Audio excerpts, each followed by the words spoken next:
What are lobha citta, greed-rooted consciousness? We're still talking about the 54 Kamavachara citta, the sense sphere consciousness, and among them we're going to talk about the first group of the 12 akusala, unwholesome consciousness, which are the 8 lobha citta, the greed-rooted consciousness. Among the 12 akusala citta, the 8 lobha citta are associated with 2 hetu, 2 roots, and these are moha, delusion, and lobha, greed. These are the names given to the 8 lobha citta, the greed-rooted consciousness. Now don't be worried, they're all in Pali, but I have specifically given only the Pali terms because I want to show you an easy way how to remember these 8 different consciousness. Now all of these terms are color coded, and as you can clearly see, each of the 8 consciousness are described using 3 terms. So for example, if you look at the first consciousness, it's called somanassa sahagatam, ditthigata sampayuttam, asankarikam. So it's described using 3 words. And it's the same for the remaining 7 consciousness as well. Now let's look at the first word. The first 4 consciousness are given in red. They are somanassa sahagatam. The last 4 given in green are upekka sahagatam. So as you can clearly see, the 8 lobha citta are broadly divided into 2 groups, somanassa sahagatam and upekka sahagatam. Now let's move on to the second word. The first 4 somanassa sahagatam are divided into 2 as ditthigata sampayuttam and ditthigata vippayuttam. And in the same way, the upekka sahagatam citta are also divided into 2 as ditthigata sampayuttam and ditthigata vippayuttam. And finally, each of these 4 groups, the ditthigata sampayuttam and the ditthigata vippayuttam, are subdivided into 2 again as asankarikam and sasankarikam. Now on this slide is a simplified version of what we just described. The 8 lobha citta, the greed-rooted consciousness, were broadly divided into 2 groups as somanassa sahagatam and upekka sahagatam. Each of these 2 groups were again subdivided as ditthigata sampayuttam and ditthigata vippayuttam. And again, these 4 groups were subdivided into 2 as asankarikam and sasankarikam. Now let's look at the meanings of each of these words.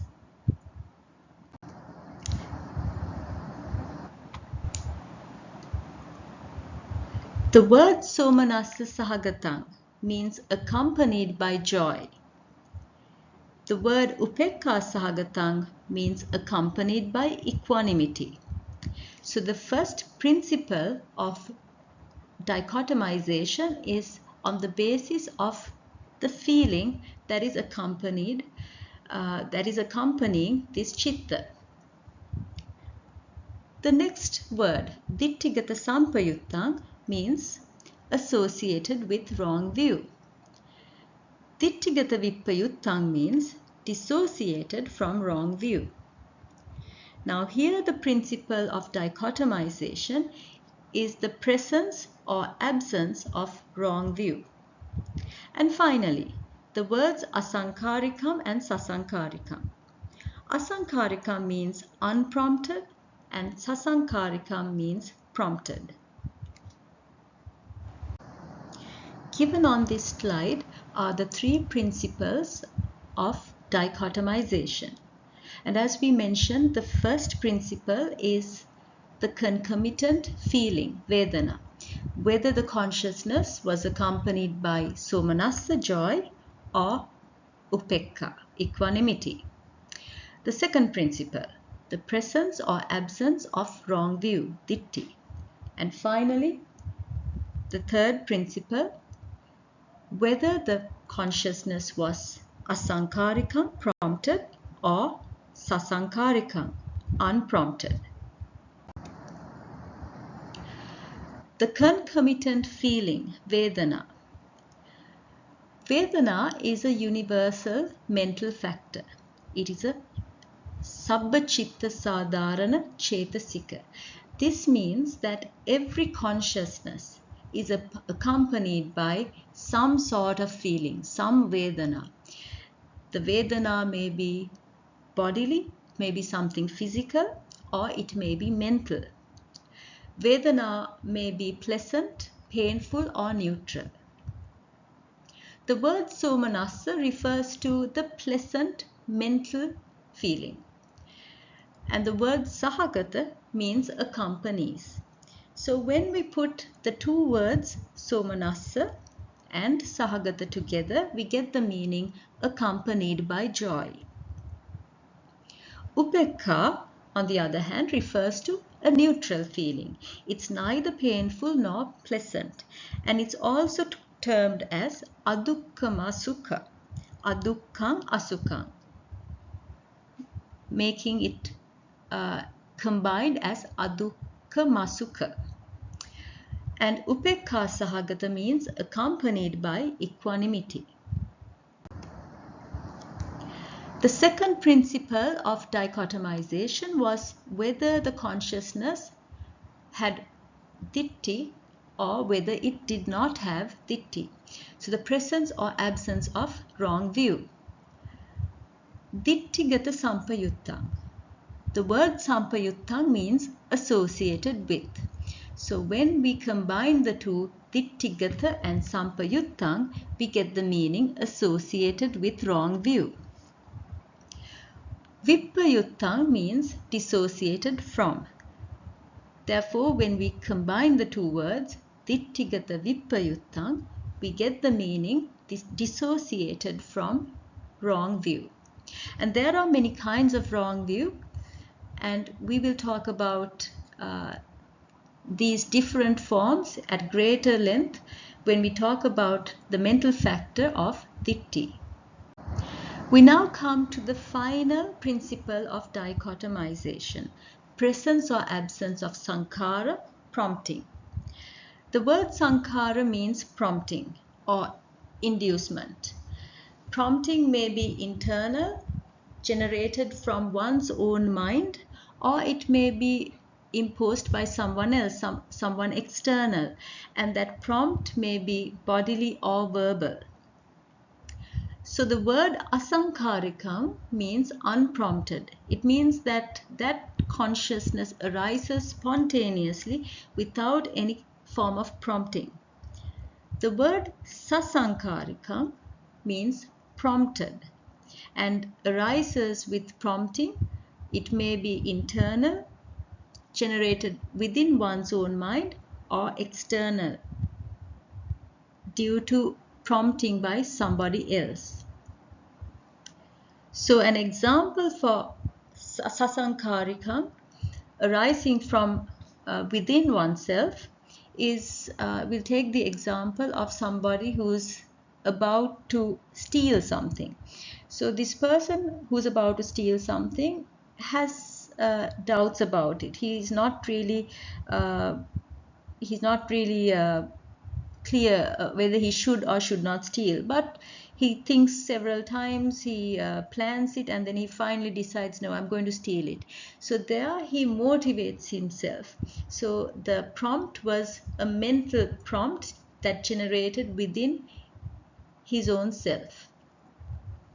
On the other hand, a person may be prompted by someone else. Somebody else may tell this man to go and steal, and then based on that prompt he may go and perform the action.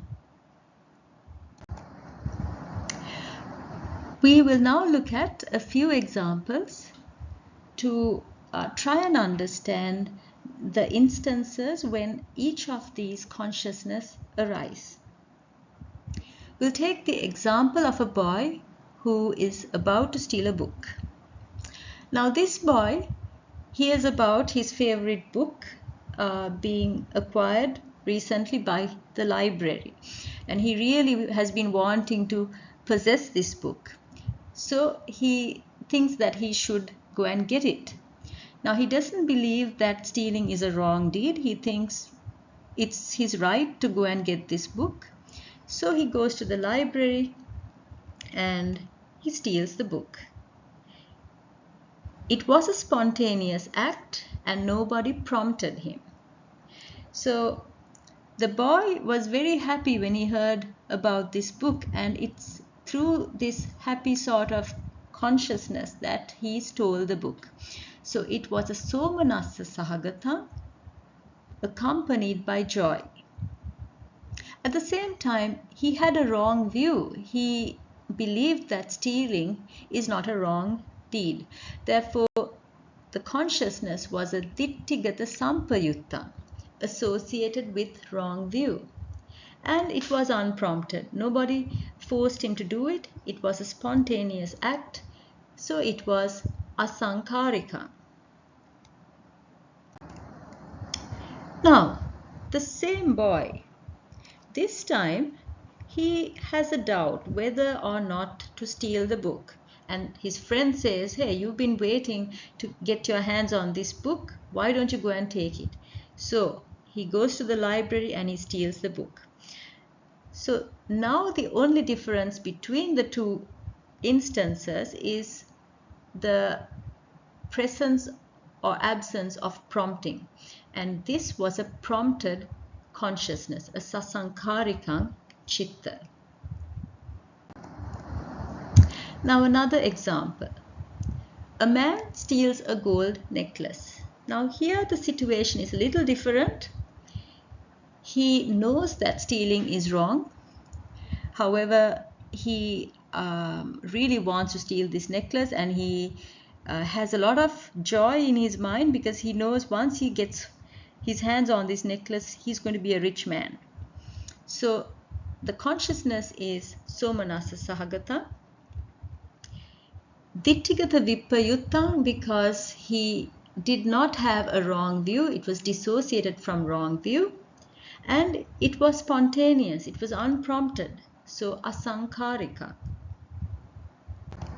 Now the same man, this time he's having second thoughts, and then someone tells him to go and steal.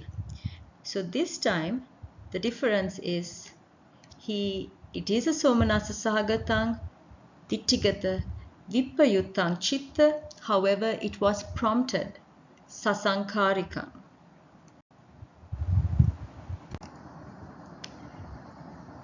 Now here's something for you to think about. Name the lobha citta in this instance.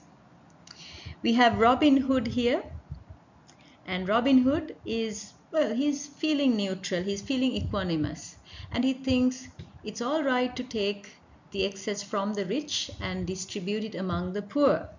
So what he does is that he goes and steals some gold at his own free will, and he distributes it among the villagers. Now, what kind of lobha citta occurred in this instance? He was feeling equanimous, meaning the feeling was upekkha.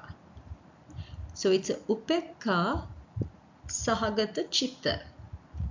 He has a wrong view. He thinks that it's all right to take the excess from the rich and donate it to the poor. So there is a ditthigata sampayutta within this consciousness. And finally, he did this at his own free will.